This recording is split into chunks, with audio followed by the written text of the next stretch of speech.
Conocemos a Agnes DeMille en el primer episodio de la segunda temporada, presentándose como una admiradora de Merlina por haber salvado Nunca Más.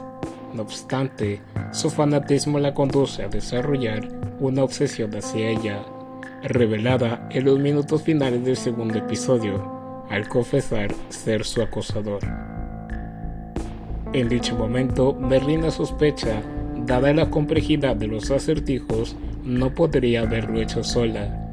Ante su cuestionamiento, Agnes menciona haber tenido un poco de apoyo de los Da Vincis, a cambio de no divulgar fotografías incriminatorias que tomó gracias a su habilidad de ser invisible, frase que nos remonta a la posible primera intervención de Agnes, ya que a finales del episodio 6 de la primera temporada, en un compartimento secreto de la caja musical de Laurel, misma que consiguió durante su exploración de la mansión Gates, Merlina descubre fotografías de ella, algunas tomadas incluso dentro de Nunca Más. Pero, de haber sido Agnes, no tendría sentido sea su admiradora, puesto que, en ese entonces, Merlina aún no combatía contra Joseph Cranston. En el episodio 7 de esa misma temporada, Xavier acusa a Merlina de incriminarlo al plantar todas las evidencias en su estudio de arte. En el 8, cuando finalmente descubren la identidad de la profesora Thornhill, Merlina le dice saber ordenó a Tyler hacerlo, pero ¿cómo consiguió la caja con las fotografías? ¿Sería Laurel al tomar el diario de Nathaniel Faulkner? Aún así, ¿cómo Laurel podría haberle tomado fotos a Merlina sin ella darse cuenta? ¿Y cómo localizó y accedió ella o Tyler al estudio de arte de Xavier sin ser visto? Posiblemente haya sido Agnes con su poder. Sin embargo, ella ya era estudiante de Nunca Más. Debería hacerlo, o quizá fue orientada por alguien.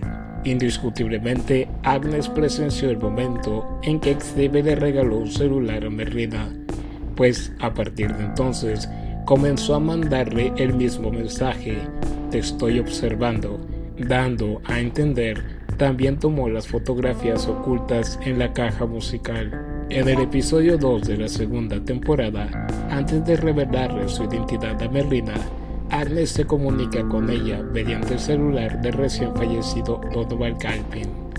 Cuando Merlina le pregunta por qué terminó con su vida y colocó uno de sus ojos en el almohadón de Enid, Agnes le responde a su llegada él ya se encontraba sin vida. No obstante, ¿cómo conocía Agnes la ubicación de la casa de los Galpin? Tyler y Donovan no son muy sociales, y los únicos marginados que la han visitado son Merlina, Enid y Xavier, a resguardarse de ella tras el ataque sufrido en la mansión Gates. En ese entonces, Agnes la siguió. De ser así, ¿desde cuándo Agnes sigue a Merlina y por qué?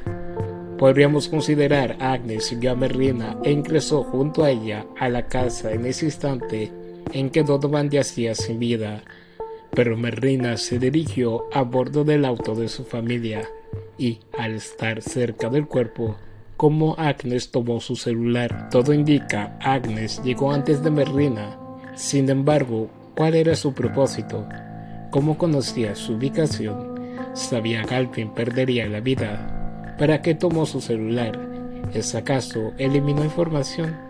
Ya que a Merlina le menciona, revisó sus mensajes de texto y correos electrónicos sin encontrar nada. En su visita a Willow Hill, el guardia, al ver a Merlina, la describe como otra chica rara, fanática y loca por el hype, provocando incertidumbre sobre quién más pudo visitar a Tyler, dado que tiene rechazo de todos los marginados por sus actos y, seguramente, también de las personas normales al ser un marginado. Podríamos sospechar se trataba de Agnes, pues es ella quien entrega los planos de Willow Hill a Merlina y a su tío Lucas, en apoyo de la búsqueda de Lois, a pesar de no habérselo pedido, comentando se tomó la libertad de hacerlo, hecho que coincide con el traslado de Laurel a Willow Hill, de tal modo como Agnes conocía dónde se guardaban los planos.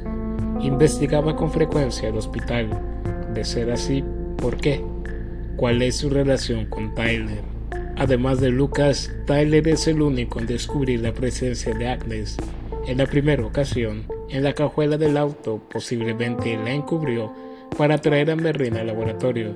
En dicho sitio no terminó con su vida, sino se limitó en delatarla y, por órdenes de Isaac, encerrarla para después devorar su cerebro. Agnes le mencionaría a Tyler la habitación donde Merrina estaba internada durante su coma. Después de todo, la visitaba en sigilo todos los días. De no ser así, ¿cómo podría Tyler haberlo sabido? La visión que sufrió Tyler sobre su padre al recién estar libre fue real. ¿O es acaso Agnes utilizó de nuevo a su compañera cambiaformas? Por motivo de todo lo anterior, es posible preguntarse si Agnes es mala.